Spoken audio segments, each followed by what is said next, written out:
Bonjour à tous et bienvenue dans Parler Juste pour communiquer juste, le podcast qui vous aide à prendre la parole avec impact, confiance et authenticité. Aujourd'hui, je vous propose un épisode un peu particulier. On va parler de ce que l'on ne dit pas. Épisode numéro 36, vos silences parlent aussi, comment les maîtriser pour gagner en impact. Parler juste pour communiquer juste, le podcast pour vous aider à devenir performant dans vos prises de parole. Je suis Sylvain Durand, speaker, animateur ou maître de cérémonie et surtout coach en prise de parole.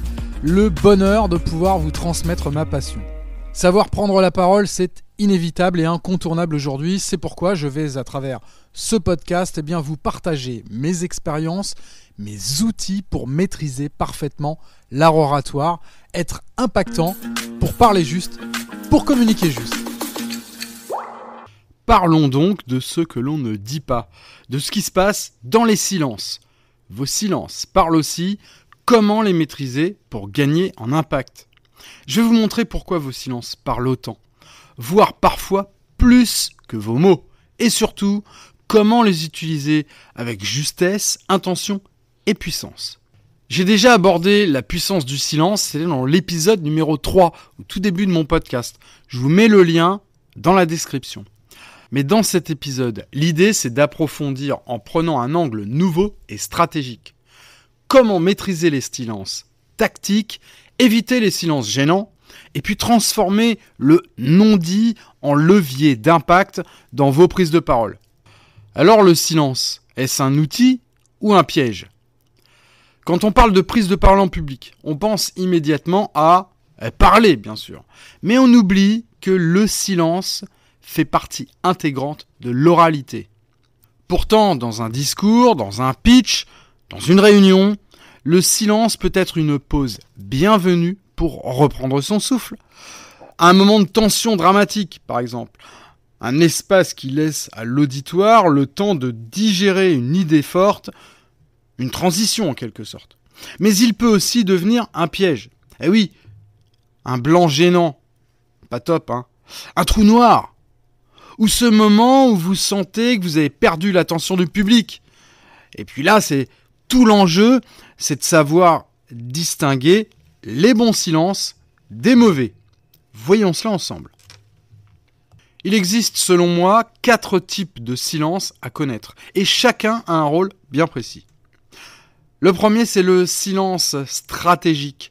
C'est celui que vous placez juste après une idée forte pour qu'elle résonne. Je vous donne un exemple.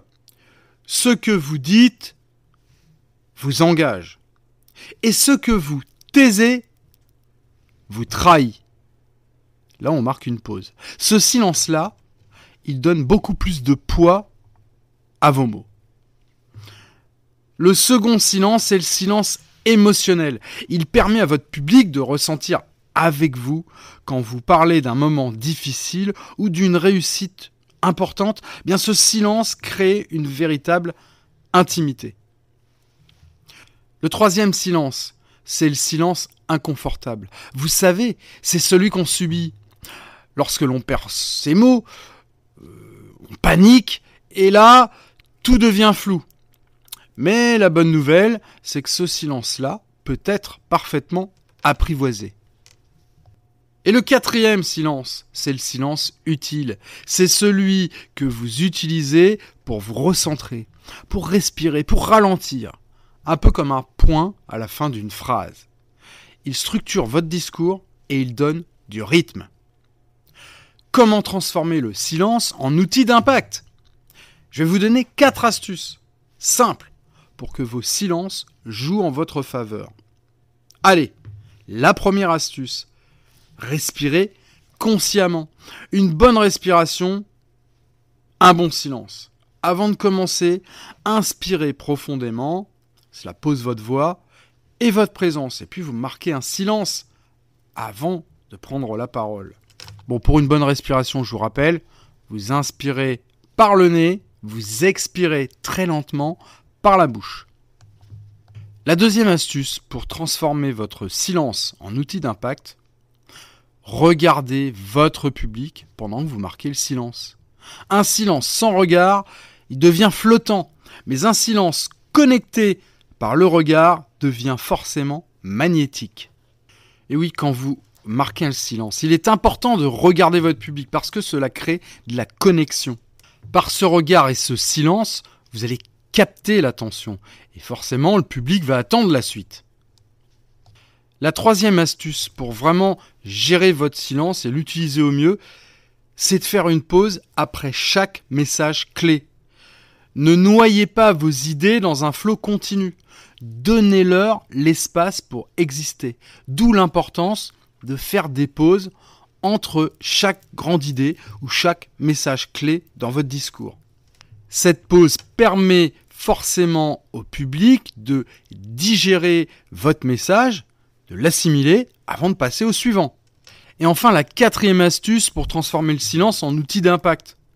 Forcément, c'est de travailler le silence en répétition. Et oui, ça se prépare. Là aussi, les silences se préparent. Alors prévoyez vos silences comme vous prévoyez vos punchlines. Maintenant, je vais vous dire ce que vos silences disent de vous. Dans une prise de parole, ce que vous taisez raconte aussi une histoire. Un silence peut dire que vous maîtrisez. Au contraire, que vous hésitez. Il peut montrer de l'assurance ou de la fragilité, ça dépend, mais il peut être un moment de présence totale ou de fuite intérieure. Le silence, c'est jamais neutre. Et c'est là toute la force de l'orateur. Utilisez ce silence comme un outil de communication conscient plutôt que de le subir comme une gêne. Alors si je résume les 4 astuces pour que vos silences jouent en votre faveur, et pour transformer le silence en impact, 1. Respirez consciemment. 2. Regardez votre public pendant le silence. 3. Faites une pause après chaque message clé. Et 4.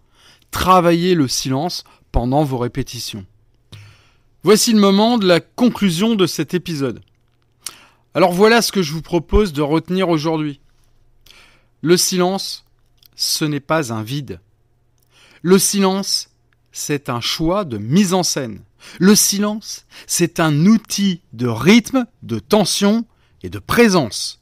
La prochaine fois que vous allez prendre la parole, je vous invite à tester ceci. Faites une pause.